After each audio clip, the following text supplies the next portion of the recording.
Y hasta ahí vimos el ataque. Solo eran 5 factores.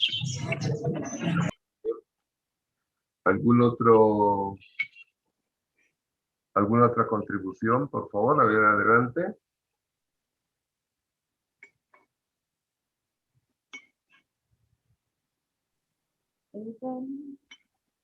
Sí, le dicen, justamente sobre el ambiente de trabajo, viene juntamente con los agentes, y ya habíamos visto los agentes físicos, y justo ayer habíamos visto los químicos, ¿no? Y dimos un ejemplo, el ejemplo del agua, ¿no? Que el agua, siendo tan vital para nosotros, también puede ser llegaría a ser un agente químico, el cual es muy peligroso también, combinado con otros químicos, los cuales son peligrosos para nuestra salud, y tanto también como tema laboral, ¿no? En un ambiente de trabajo. Ya. ¿Algo para cerrar? Habíamos hablado del ruido también, Listen, y acerca de los agentes, habíamos hablado que se clasifican en físicos, químicos, biológicos, ergonómicos y psicosociales. Muy bien, muy bien. Ya. Perfecto, muy bien. Lisa, buenos días. Sí, Melissa. También hemos hablado, o sea, hemos hecho la diferencia, ¿no? Entre lo que es incidente y accidente. Que el incidente era algo que no se ha programado, por ejemplo, dio el ejemplo de un tropezón en la calle, ¿no? Que no genera daños. En cambio, el accidente es algo que sí va a generar daños. Y luego, acoplando igual, aportando de la teoría de Frank Bird, o sea, toda esa pirámide, todo lo que eso sucede se da debido al comportamiento humano en el trabajo, que es por un problema psicológico, social, antropológico y político. Y hay uno más que no me acuerdo. Ya, perfecto. Ya, perfecto, vamos a hablar ahora. Bueno, bien, muy bien, jóvenes. Creo que hemos hablado, nadie mencionó los aspectos biológicos. ¿Vimos los aspectos biológicos ayer? No, todavía. No, todavía. No, Lice. Químicos. Ya. Ese micrófono que está prendido, por favor, está produciendo ruido. Jessica, creo que es el suyo. Jessica Rojas. Eso. Su desayuno. Ya. Bien, a ver, permítame compartir un ratito la presentación.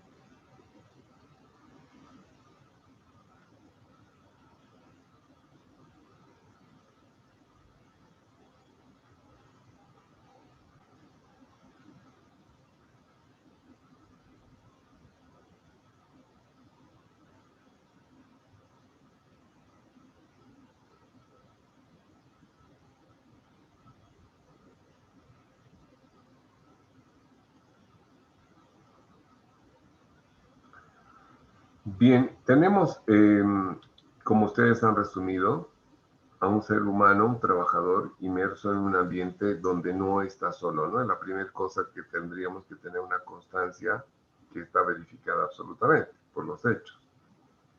Ahora bien, está rodeado de agentes. Hemos dicho 5 agentes que hay que identificarlos con precisión. Incluso hemos ido a tocar algunos agentes como los físicos, que aparentemente no serían tan físicos como las ondas, y creo que hemos llegado a un consenso. Evidentemente la electricidad es un flujo de electrones, por lo tanto son elementos físicos, másicos. La luz, fotones también, y el ruido, ni que se diga, es un impacto sobre la presión, así que es más evidente aún su condición de que es un elemento físico, ¿no? Nos restaría identificar estos agentes biológicos y yo creo que acá, no sé si tenemos ganas de hablar tanto de virus, ya sobre lo que andamos de traumados en este momento, pero quizás esta referencia de nuestro ambiente educativo, de nuestra querida universidad. Hace un poco más de 20 años, supongo, cuando estábamos en los primeros cursos o las primeras experiencias, un poco más, 25 años deben ser, en las primeras experiencias de dar esta asignatura, que en ese momento solo se llamaba Personal 3 y era exclusivamente para administración de empresas, pero aquellos casos en los cuales los estudiantes adoptaban una modalidad, la de recursos humanos. Para ellos era esta materia. Y en esas circunstancias, pocos alumnos teníamos en esta materia, y una jovencita, cuando llegamos a un número de 25, excelente alumna, me pidió que en el siguiente semestre pueda tutorear su tesis. Y decidió hacerla sobre seguridad. El espacio donde ella desarrolló su objeto de estudio era una unidad hospitalaria, no recuerdo en cuál. Y el tema fue bioseguridad. Fue la primera vez que teníamos un acercamiento a este tema en la universidad. ¿Qué hacer con la bioseguridad? Y entonces surgieron los elementos más referenciales, ¿no? La presencia de virus, bacterias, hongos, microorganismos, cómo controlarlos, qué hacer. Empezamos, y digo en general, ¿no? Desde el punto de vista bioseguridad, las personas que trabajábamos en este sector de la seguridad a preocuparnos. Coincidentemente, el año 90 y 90 ocurre en Cochabamba y en toda Sudamérica una también pandemia, ¿no? La del cólera. Obviamente que no tenía ningún tipo de referencia en cuanto a la escala y el impacto que tiene este COVID, ¿no? Juego de niños, podríamos decir. Sin embargo, si ustedes revisan datos históricos, años 30 en España y en gran parte de Europa, fue arrasada prácticamente la población por este problema del cólera. Hoy nos sonreímos, no decimos un Bactrim suficiente. ¿Por qué? Porque se trataba de una bacteria, ¿no? Y las bacterias son tratadas, hasta donde yo conozco, con todas mis limitaciones, por favor. En biología y en medicina las bacterias sí pueden ser tratadas con antibióticos, ¿no? Y de ese modo las controlamos. Los virus, no. Los virus tienen que ser enfrentados por nuestras defensas. Nuestras defensas tienen que ser tan capaces, fuertes y resistentes de poder enfrentar un virus. No hay tratamiento. Hay algunos elementos que pueden destruir el hábitat donde se desarrollan, ¿no? Porque este virus, por ejemplo, no es un ser vivo, sino es simplemente un pedacito de grasa, un ARN que se adhiere a una célula viva de nuestro cuerpo y ahí se va multiplicando y destruyendo el organismo, ¿no? Entonces, estamos frente a esa situación, a bioseguridad, cómo debemos comportarnos, esas medidas que hoy día ya algunos ya no las quieren cumplir, están cansados, no aguantan más, pero también a ellos les quisiera mandar un mensaje. El virus está cada vez más fuerte, así que cuando deberíamos estar más disciplinados y más ordenados en esto, estamos empezando a flaquear. Y eso puede ser realmente trágico, ¿no? Para todos. Hoy más que nunca, ante este rebrote, que ya es inminente, la tercera ola, ¿no? Ni siquiera concluir la segunda, ya están hablando de la tercera. Y como viene, aparentemente es mucho más resistente, mucho más virulento el efecto de la propagación de esta bacteria. Entonces, habrá que tener cuidado, ¿no? La carga parece que es mucho más grande que las anteriores. ¿Cuáles han sido y serán siempre las medidas preventivas? Yo creo que es lo mejor que podemos prevenir. Entonces, ustedes ven una serie de medidas de ese carácter entre todo el paquete que ya conocemos. Primero, distanciamiento. Segundo, limpieza. Tercero, uso de barbijo, ¿no? Entonces, hay un escalonamiento de medidas que nosotros debemos cumplir, que son de orden preventivo. Ahora, haciendo relación con el pensamiento clásico que tenemos de la seguridad añadida, ¿qué podríamos hacer como seguridad añadida? Aislarlo, proteger, evitar que se replique en otras personas, el tratamiento, lamentablemente que a veces llega a esta instancia de las UTIs, en fin, ¿no? No sé cuántos, quiénes de ustedes, y no tienen por qué decirlo, habrán tenido esta amarga experiencia en el hogar, en sí mismos.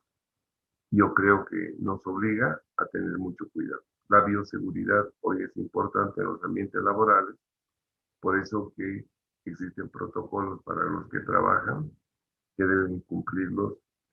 Y una de las cosas en las que hay que tener mucho cuidado es en esa falsa confianza, es mi amigo o es mi amiga. ¿Qué puede pasar?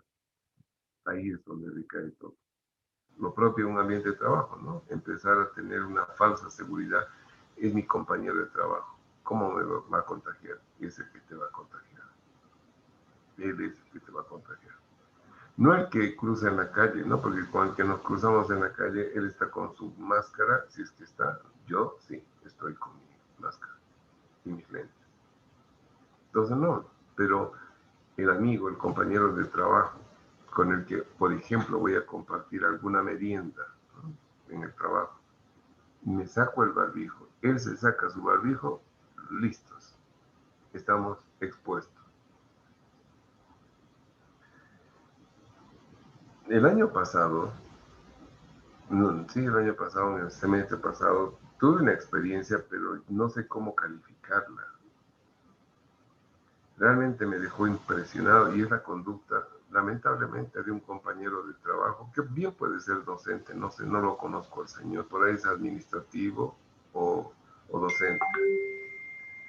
Sucede que estoy por subir a la oficina de recursos humanos, ahí donde está en la universidad, el vicerrectorado, el auditorio donde hay las grandes reuniones, en fin, ¿no? Que conocen todos ese espacio. Y bueno, hay un ascensor que dice un letrero, solo uno por pie, porque es chiquito. Entonces estábamos haciendo la cola, yo iba en tercer lugar, una señorita, una estudiante primera, un, no sé, señor, no sé si es docente o administrativo en segundo lugar. Y la señorita entra y el hombre atropellado ingresa al ascensor. Pero atropellado, ¿no? Un minutito, por favor, hay alguien que me está llamando.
Bien, les contaba esta experiencia media particular. Les decía, la señorita ingresa al ascensor y estaba ya por apretar el botón para subir ella sola, ¿no?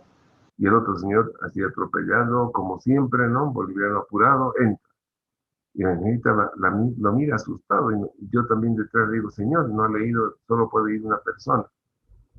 Y su respuesta, a mí no sé cómo le habrá caído la señorita, pero a mí me dejó realmente loco.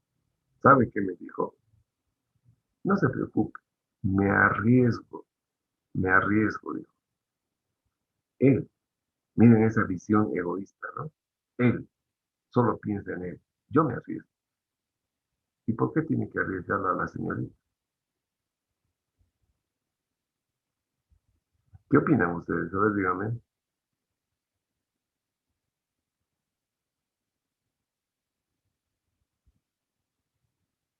¿No hay ninguna opinión?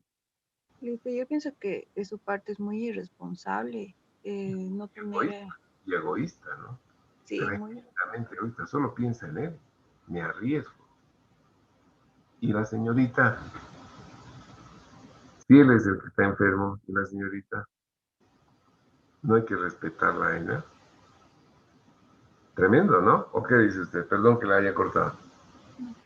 sí, es muy, el caso es muy, a veces lo piensas y dices, no puede ser que haya personas que piensen de esa manera y que a veces por lo que son mayores de edad o no sé, tienen un alto grado de, no sé, de cargo, piensan que pueden hacer lo que se les da la gana en cuanto a estos aspectos, ¿no? Pienso que está muy mal como persona que pertenece a una sociedad estar pensando de esta manera y es por eso que es justamente por ese tipo de pensamientos que se propaga rápidamente este virus. Ujú, claro que sí. Ese tipo de conductas nos genera, pues, ¿no? Entonces, nuevamente llegamos al origen de todo. Es la conducta del humano, ¿no? Los actos inseguros son los que nos van a llevar justamente a este drama tan terrible. Las condiciones inseguras serían, bueno, que el ascensor sea chiquito, ¿no? Bueno, está bien, es para uno. Pero el acto inseguro que subamos 2 o 3 o 4, peor todavía, ¿no? Y que digamos, me arriesgo. Adelante, alguien quería hablar, perdón. Sí, Liz, también es la falta de educación, ¿no? Que hay aún, y por eso igual muchas personas no siguen las normas, es la falta de educación que nos falta. Desde luego que sí, desde luego. Dicen, en nuestra misma facultad se veía eso, ¿no? Porque el edificio nuevo, el ascensor siempre estaba arruinado. Seguro era porque los mismos estudiantes no cuidaban del ascensor y sobrepasaban los límites de personas porque explotaba ese ascensor. Sí, claro que sí, claro. Y en estas circunstancias donde hay el riesgo de contagio, imagínense lo que significa esto. Y probablemente ese señor, por ahí era docente, imagínense una persona con esa actitud, ¿no? Con ese comportamiento. Hay un micrófono que está abierto, por favor lo pueden cerrar. Muy fondo. Bien, volvemos entonces a nuestra base. Todo está fundamentado en cómo actuamos. Para poder desarrollar los siguientes puntos en la ergonomía y los agentes psicosociales, con el grupo que apenas hace poco hemos terminado de dar la clase, hemos compartido o les envié dos artículos. Uno en realidad es una imagen y el otro es un cuadro y quiero que lo vean antes de que comencemos a hablar de los dos. A ver, va en este momento para ustedes.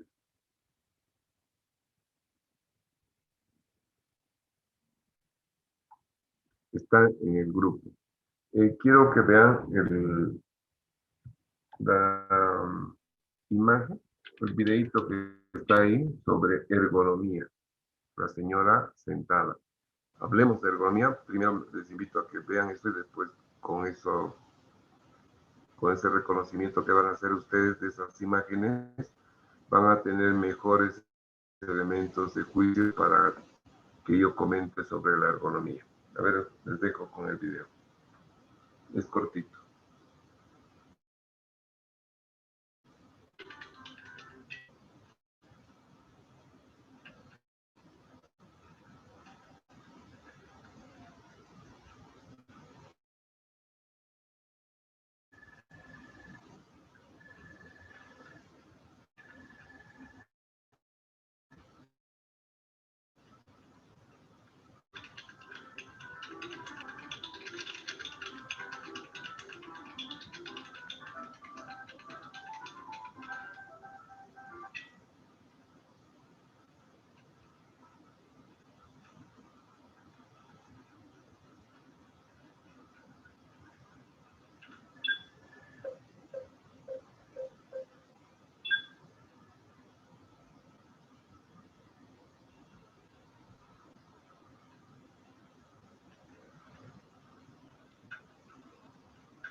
Bien, ¿todos han visto el video de las posiciones? Sí, Licen. Bueno, a ver, vamos viendo. En realidad, ¿qué estudia la ergonomía? Porque es una disciplina que, sin lugar a dudas, tiene postulados que los aprovechamos muy bien en la seguridad industrial para evitar enfermedades profesionales y también, obviamente, accidentes. En realidad, la ergonomía, perdón un minutito, voy a cerrar el ruido que tengo yo aquí.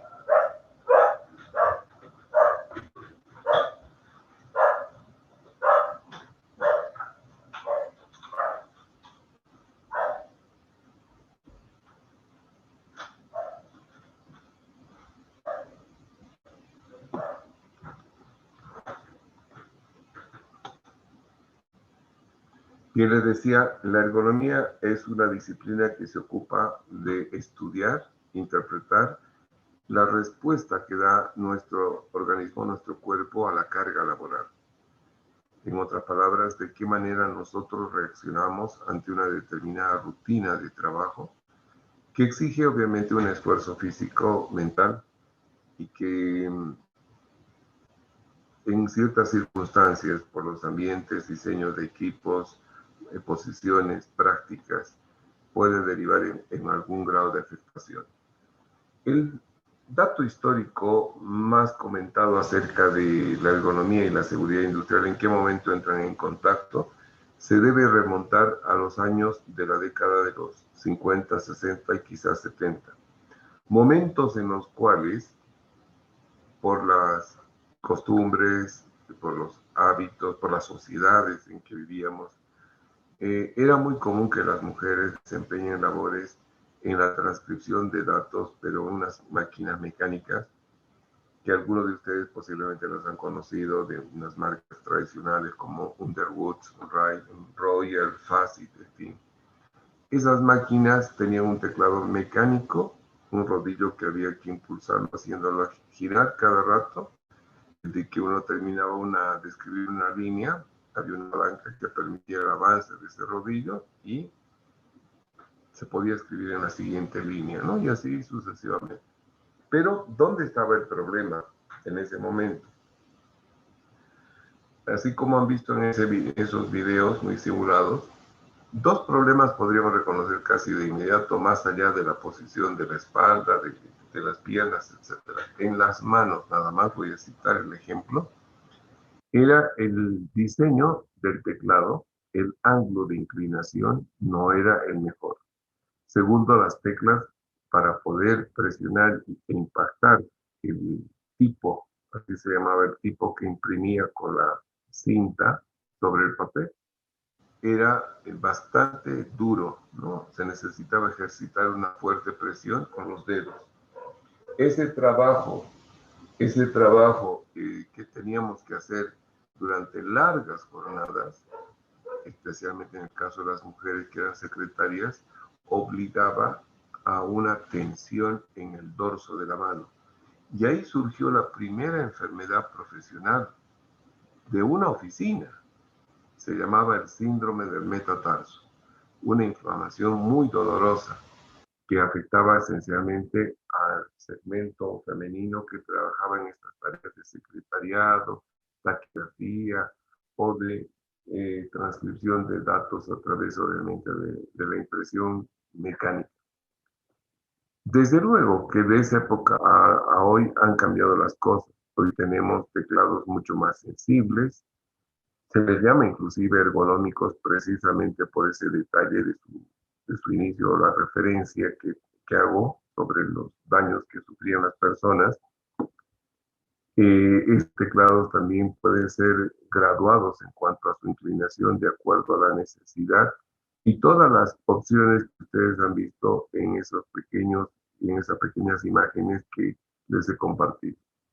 Por lo tanto, encontramos de que en un ambiente que parecería inocuo, ¿no? Una oficina, de pronto empezaron a originarse este tipo de problemas. Bien, se ha avanzado mucho más en conocer los problemas que podrían derivarse de malas posiciones, malas prácticas, etc. Y voy, por ejemplo, a los movimientos. Uno de los movimientos que generan mayor problema en cuanto a dolores futuros, incluso lesiones serias que pueden derivar en una hernia de disco, se refieren al modo que nosotros empleamos para levantar cosas pesadas que están en el piso. Si ustedes se fijan, la mayoría de nosotros lo que hacemos es agacharnos, simplemente nos agachamos y izamos la cosa que queremos llevarla de un lado a otro. Ese movimiento es absolutamente descompensado entre lo que necesitamos, el esfuerzo que necesitamos hacer y la parte que involucramos de nuestro cuerpo en cuanto a capacidad de poder hacer. Me explico. Levantamos un elemento pesado con la parte más débil de nuestro cuerpo, que es nuestra columna vertebral, muy sencilla. Y la parte final de la columna, fundamentalmente, que actúa como una bisagra, que es la que hace el esfuerzo para izar algo, ¿no? En cambio, lo que deberíamos hacer para poder corregir este defecto es pensar, si yo voy a tener un requerimiento de un esfuerzo considerable, debo hacerlo con la parte de mi cuerpo que tenga esa suficiente competencia o capacidad para hacerlo. Y eso está en la estructura ósea más fuerte y en los músculos más potentes. Y eso está en las piernas. Por lo tanto, ¿qué debería hacer? En vez de arquear la espalda para izar algo, debería doblar las rodillas y el momento de alzar, estiro las rodillas y con la fuerza de las piernas levanto el objeto pesado. De ese modo, no voy a hacer sufrir tanto a mi espalda como lo estoy haciendo ahora.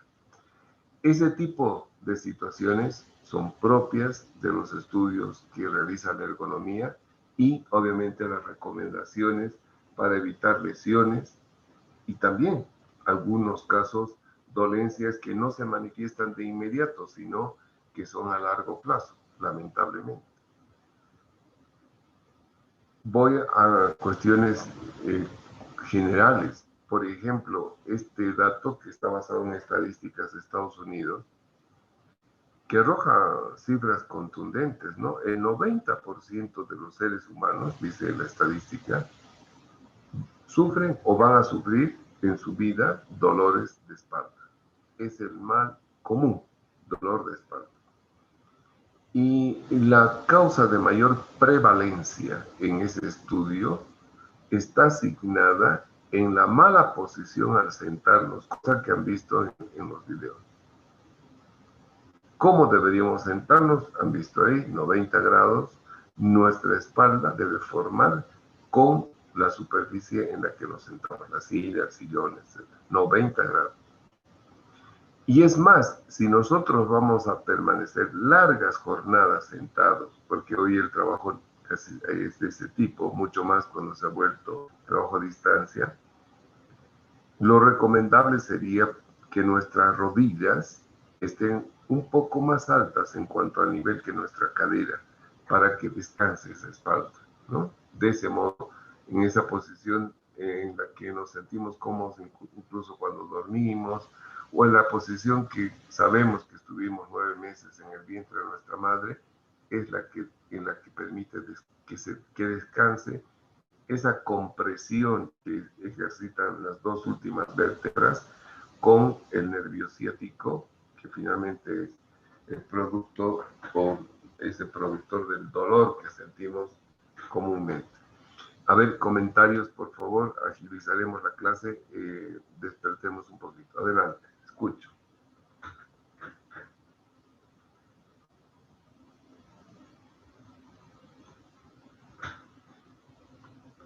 Hola, hola, estamos en clases. Comentarios. Sí, dicen, hablando igual de este tema, o sea, otro ejemplo también podría ser en el tema del gimnasio, ¿no? Como mayormente alzan discos muy pesados, ahí hay varias técnicas para que puedas alzarlo de la mejor manera y no te lesiones. Sí. Hay personas que no saben porque a veces creen que saben mucho, ¿no? Y van y se ponen a hacer, pero lo están haciendo con una técnica muy mala y luego eso les va a provocar una lesión. Exactamente, sí, sí, sí. En el grupo anterior justamente había algún estudiante que tenía prácticas y hacía una similitud que él había logrado detectar que muchos trabajadores que tienen que transportar eh, bolsas pesadas de comestibles o de material de construcción como cemento y eso, han tomado la decisión también de usar la famosa faja para sostener el esfuerzo que está subiendo esa espalda. Y me preguntaban a mí, y yo con toda sinceridad y honestidad les decía, yo no creo que sea realmente en el caso de los obreros, de los trabajadores, una medida que pueda ser aceptable. Por un motivo, ¿no? Finalmente, cuando vamos a un gimnasio y evidentemente en este tipo de actividades donde tienen que levantar pesas y mucho más cuando es por competencias y olímpicas, incluso levantamiento de pesas, todos usan ese famoso cinturón o esa especie de faja para proteger la cintura o la espalda. Pero creo que son esfuerzos esporádicos, no son constantes. En cambio, imagínense una persona que tiene que llevar en su espalda 8 horas y cosas pesadas y todos los días, ya no es lo mismo. Ya no es lo mismo. Entonces, aquí lo que varía es el tiempo de exposición y la frecuencia. Cambia totalmente las cosas. Por lo tanto, yo no me atrevería a sugerir que también la faja puede ser una buena solución para este tipo de esfuerzos en el trabajo de transporte de bultos muy pesados en la espalda. No creo que sea. Habría que pedir el consejo de especialistas médicos y también gente del área de ergonomía, ¿no? ¿Alguna otra apreciación? ¿Algún comentario más?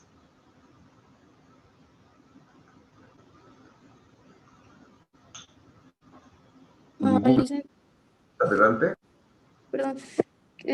Referido al tema del trabajo que comentaba, quizás, bueno, en el sector de la cancha, Mercado del Gallo y todo ese sector que trabajan igual con elementos pesados, quizás sería bueno sugerir un tipo de capacitación a estas personas porque es común escuchar que sufren de hernia de disco.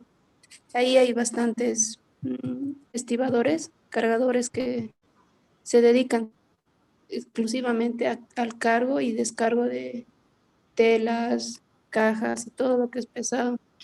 Entonces, eso ya, bueno, yo frecuento esos lugares y es común escuchar que sufren de esto de hernia de disco. Quizás sería bueno sugerir o al sindicato de mercado una capacitación para que no pase este tipo de cosas. Desde luego, desde luego. Sí, yo también durante este largo periodo de el cierre que hemos tenido, yo he tenido que ir por la cancha. Y además mi mami vive muy cerquita, ¿no? 2 o 3 cuadras de ahí. Entonces he estado y veo lamentablemente, ¿no? Un trabajo durísimo, sin ningún tipo de apoyo, en fin, muy descuidado el sector. Yo creo que también en este caso, ahí sí deben brillar pues, las autoridades, eh, el trabajo especializado, ¿no? Del sector. Ojalá que ahora que vamos a tener un alcalde nuevo, que espero que sea distinto a los que hemos tenido, porque ha sido un desastre, 3 gestiones que han dejado realmente en la miseria nuestro propio pobre municipio. Y yo no tengo ninguna afinidad política, pero sea el que venga, ojalá, y bueno, la esperanza esté abierta de que lo haga mejor que los 3 periodos anteriores, porque han sido funestos, funestos. Nos hemos, de ser la primera ciudad en desarrollo humano, de ser la ciudad que era envidia de La Paz y de Santa Cruz, miren en lo que estamos. Caos, puentes que se han caído, ese viaducto que no sé para qué lo han hecho, y estoy hablando de 2 gestiones diferentes. Hay un hospital con el puerto que ahí está como un monumento acondicionado, no sé. Yo creo que hemos hecho muchas cosas. Ojalá nuestras próximas autoridades se preocupen de un desarrollo integral de la comuna de Cochabamba, ¿no? Esos temas, por ejemplo, son importantes. Ver qué se puede hacer por esa gente que no tiene, pues, seguros, no tiene apoyo de gente especializada que le pueda orientar, pero que forma parte de nuestra sociedad y hay que ayudar. La misma universidad debería prestar sus servicios, ¿no? En vez de estar destinando dinero a festividades, a bailes de caporales, a hacer esas cosas. Yo creo que hay tantas urgencias que nos deberían comprometer como universidad para ayudar. Bueno, yo opino así, no sé. ¿Qué dicen ustedes? Dice, disculpe, en mi opinión, en base a lo que explicó igual de que debemos poner el peso en los pies, ¿verdad? Igual falta mucha capacitación en eso. Cuando nos indican, solo nos dicen tienen que ejercer el peso con las piernas, pero igual de la misma manera hay gente de que sigue inclinando un poco su espalda, igual se sigue dañando. No se pierde la costumbre. Igual en los gimnasios, los entrenadores te dicen que tienen que hacer los ejercicios con la espalda recta. Y otro factor igual, aparte de lo del peso, de levantar el peso, el transporte. Ahora mismo en nuestra ciudad las calles están muy dañadas. Recientemente la empresa en la que estaba trató de incentivar al personal de que vayamos en bicicletas, pero igual no está bien adaptada a las ciclovías, el camino, que tienen un bachado y eso igual nos afecta cuando vamos. Lo que el personal prefirió ha sido seguir yendo en Trufi, en sus autos, a lo que ha podido. Las empresas no se puede decir de que no quieren incentivar. Hay muchos que en esta pandemia han dicho que un almuerzo, o van a tener el almuerzo, la merienda, nosotros las corremos, vengan en bicicleta para ir cuidándonos de no estar viniendo en trufis y todo eso. Pero el ambiente, como usted recalcó hace un momento, ¿verdad? No han hecho un muy buen trabajo en esta última gestión, esperemos que esta sí la hagan. Sería bueno de que incentiven en esa parte. Y esas mismas cosas afectan. No falta que un compañero igual fue al médico y le dijo de que no puede manejar bicicleta, motocicleta y no le queda otra de ir en trufi, taxi. Sí, desde luego, ¿no? Bien, a ver, otras prácticas que también hay que tener mucho cuidado, y cito ejemplos para que obviamente también de alguna manera sirvan en el quehacer diario de cada uno, ¿no? Y que lógicamente en los centros laborales ustedes bien deben, cuando estén en funciones, deban tomar en cuenta estas recomendaciones. Por ejemplo, en la construcción de obras pequeñas, cuando tienen que transportar una pequeña cantidad de ladrillos o de baldes, por ejemplo, no sé si se fijado ustedes, hacen una larga fila y se van pasando el lote de ladrillos o el balde de cemento, de flechada, de uno a uno y van girando y de izquierda a derecha, izquierda a derecha. Ese movimiento es fatal, jóvenes, ¿no? Estamos hablando de que está girando nuestra cintura y está recibiendo una carga hacia abajo. Por lo tanto, estamos apretando justamente ese punto de giro y de contacto en nuestra estructura y luego giramos con el peso. A ver, hagan ustedes esa especie de comparación. Es como tratar de abrir una puerta colgándonos de la manilla. Oigan, los niños hacen esos juegos, ¿no? Ese vaivén les gusta, se mueven. Pero una persona ya mayor que se cuelgue de la manilla y trate de abrir o cerrar una puerta constantemente, en algún momento el elemento que va a saltar va a ser la bisagra. Y eso es lo que va a pasar con nuestra espalda. Lo mismo, ¿no?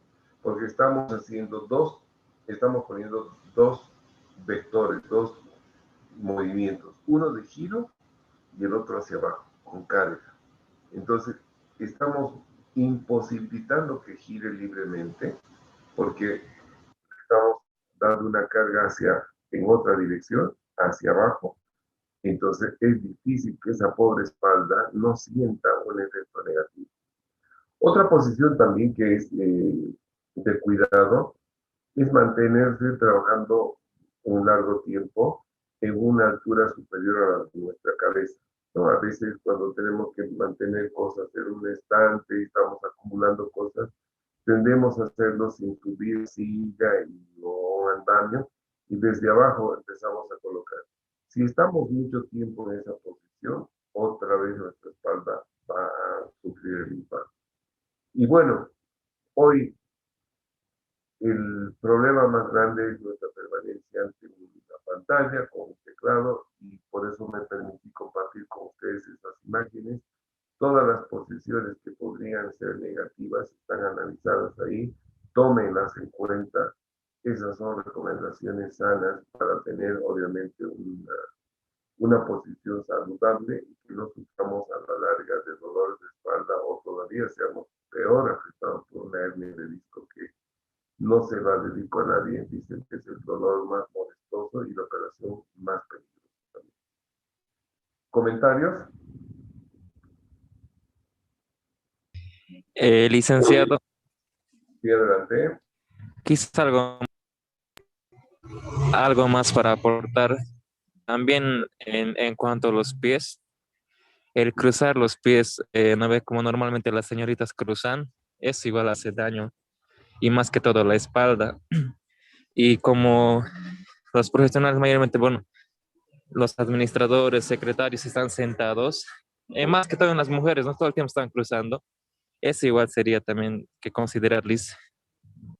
Claro, a ver, normalmente una persona que va a estar largas horas como gerentes, ustedes, ¿no? Yo, hemos pasado por esa vida, largas horas en un escritorio frente a una pantalla o atendiendo a la gente.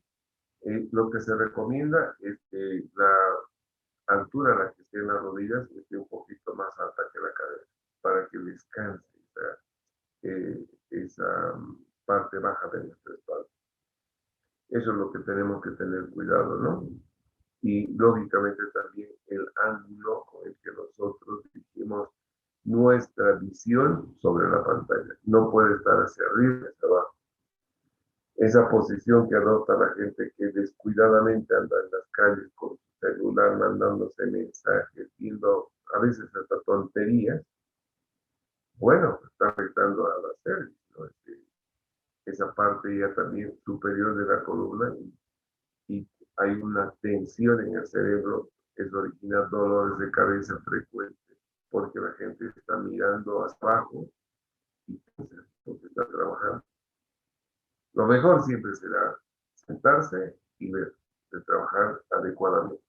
La espalda 90 grados, los ojos tienen que ir en forma horizontal, no hacia abajo ni hacia arriba, cansa la vista, esfuerza la cerviz, genera problemas de dolor de cabeza y obviamente lesiones a futuro. Entonces, tomemos en cuenta esas recomendaciones. No sé si hay algo más para finalizar esto de lo ergonómico.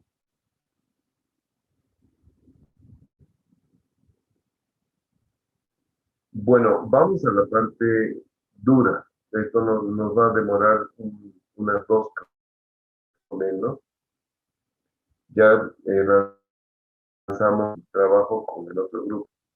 Cuando hablamos de el aspecto psicosocial como un componente, como un agente que está presente en el ambiente de trabajo, debe ser la seguridad industrial que interprete su campo de acción, sus recomendaciones, sus estudios, en fin, y la aplicación en el trabajador.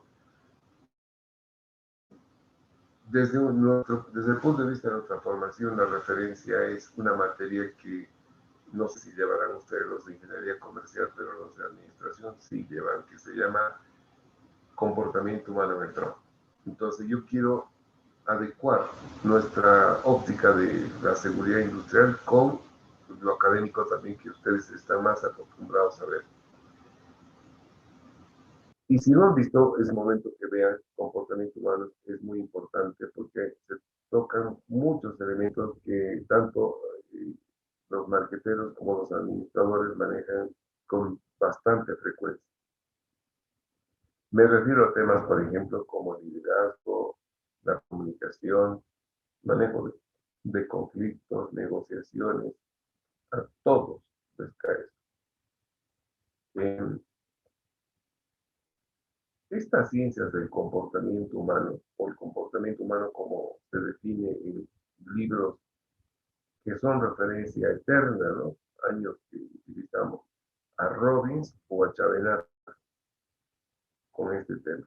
Y les invito a que lean esos libros, tienen que ver.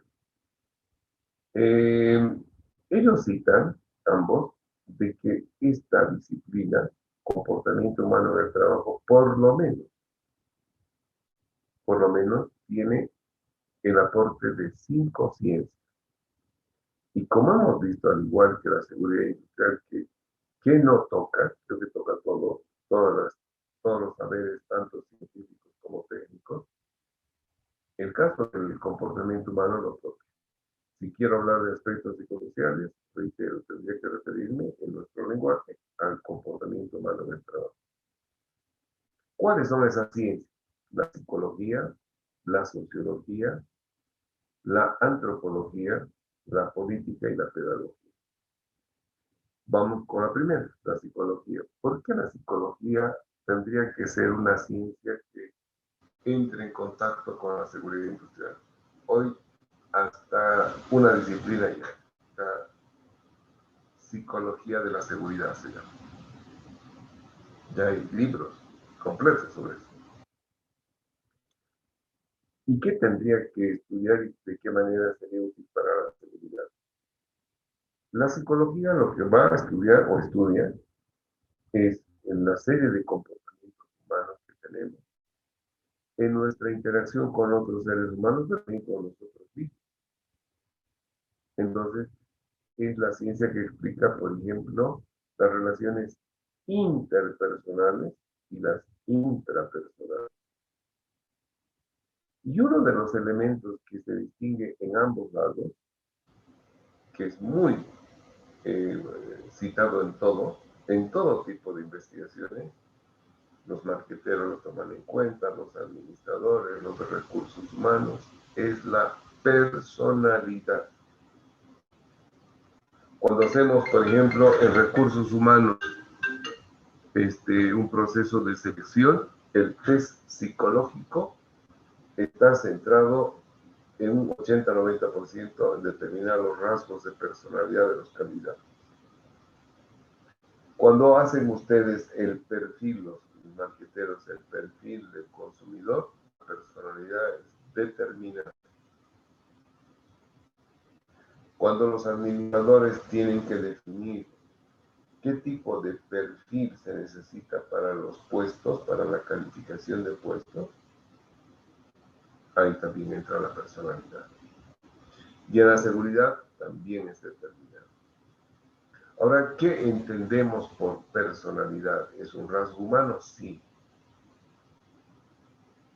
¿Es genérico? No, es individual. Es una característica de cada uno de nosotros.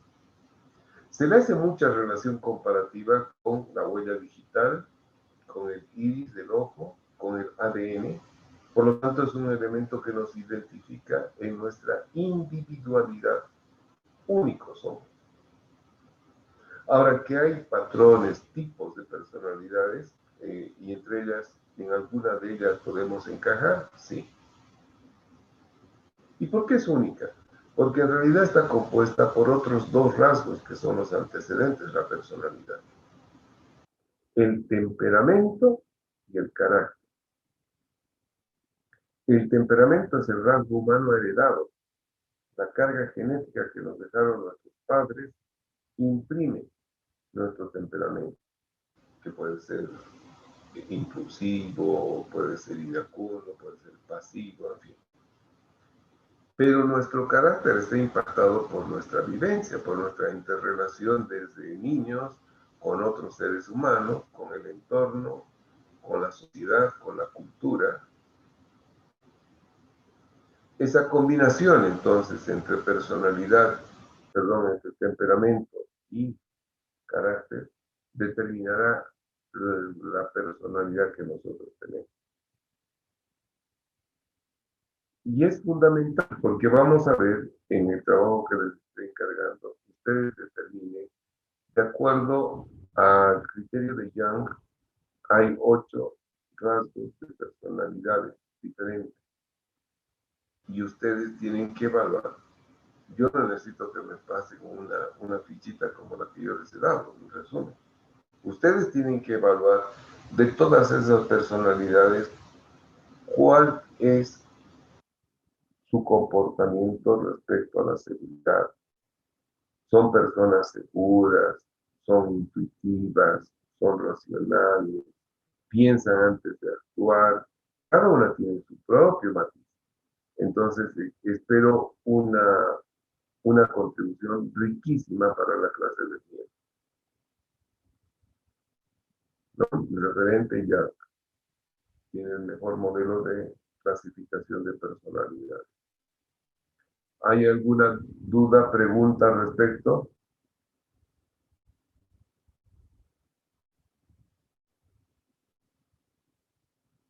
Hola, ¿se entendió el encargo para el miércoles? Sí, licenciada. Dice, disculpe, se me cortó mi internet, no lo entendí bien. ¿Podría repetir? Sí, para el día miércoles tienen que hacer ustedes una interpretación, lectura mediante, de los diferentes tipos de personalidades que clasifica el autor Jung, pero referidas a su manifestación, la manifestación de cada uno de sus individuos con estos rasgos de personalidad respecto a la seguridad. ¿Cómo actúan? ¿Son intuitivos, son racionales, son impulsivos? ¿Cómo se podría manejar la seguridad en cada uno de los casos? Eso es lo que yo quiero y no un simple copy-paste o un plagio de alguna página. No me interesa. Me interesa la interpretación de ustedes, el trabajo que hagan respecto a esta valoración que estamos haciendo sobre la seguridad y la participación del individuo.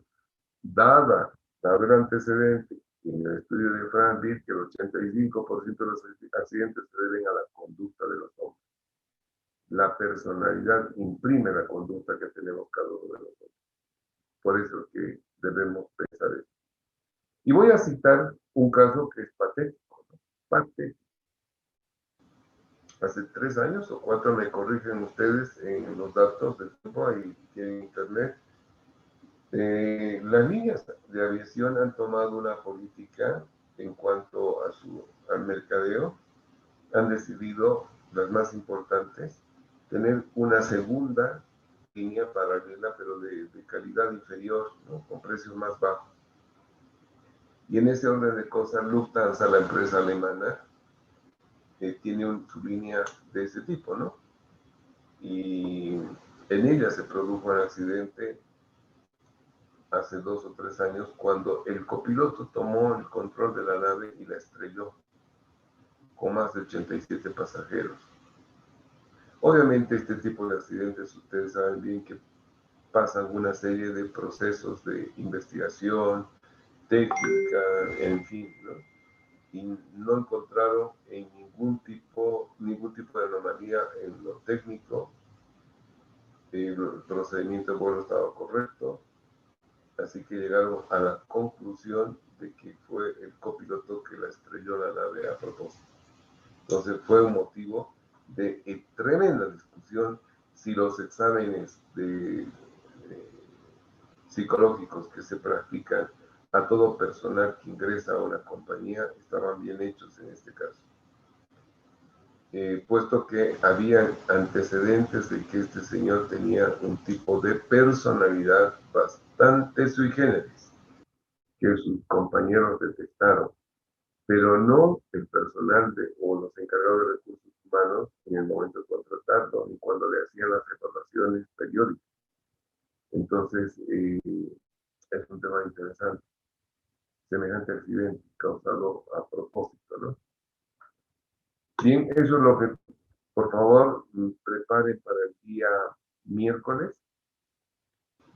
Y Bueno, creo que es hora de cierre ya. Antes del cierre, como siempre, por favor, nuestra metacognición. No sé qué les ha dejado esta clase, qué aprendizaje y fundamentalmente el sentimiento. En la clase que pasó, alguien manifestó, dijo, pues yo cité un ejemplo de una clase de unos muchachos de la Católica cuando les pregunté, el mejor alumno me dijo un día, todas sus clases me dejan desconcertado, porque me doy cuenta que no sé nada. Entonces, eso les comenté hace poquito a los del grupo anterior y uno de los jóvenes me dijo, yo también siento lo mismo. Y otro digo, sí, pero a mí me dan ganas de estudiar, de aprender más. ¿Qué sienten ustedes? Adelante, escucho su sentimiento de la clase. Saben que es importante para mí eso. Adelante, Liana.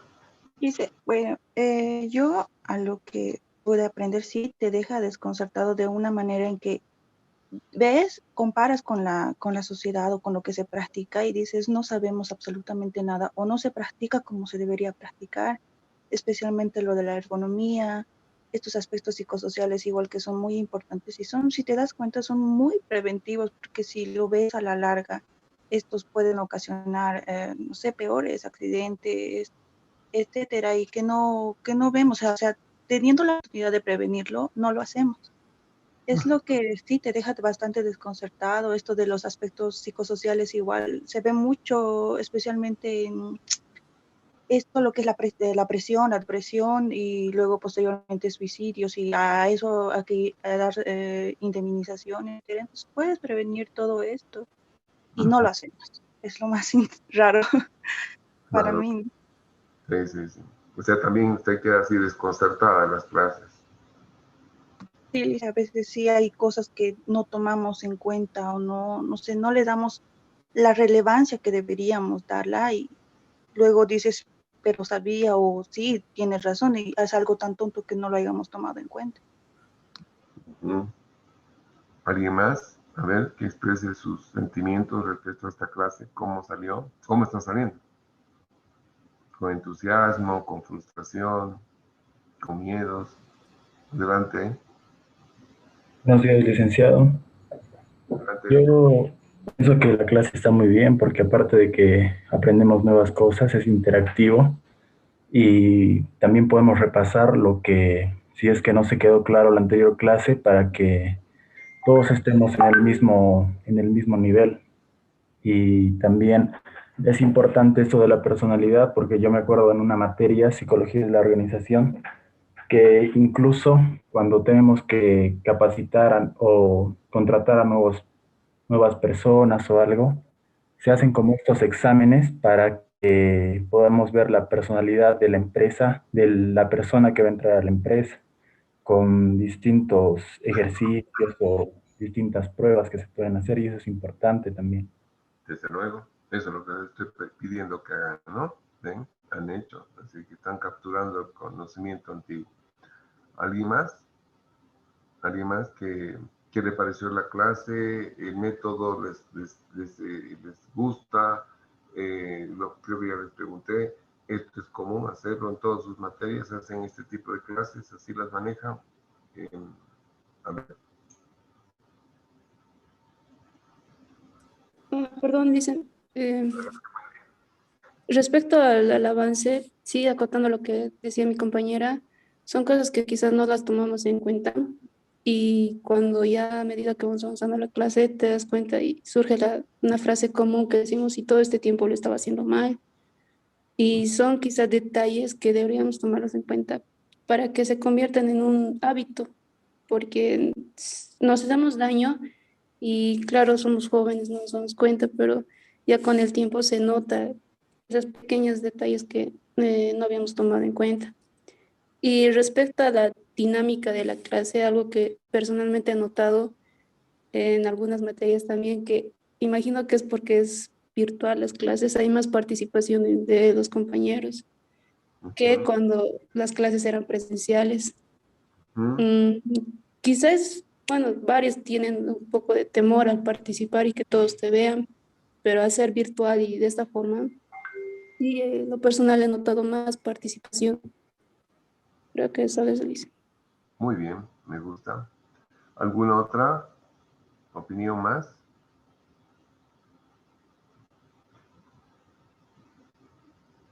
¿Nada?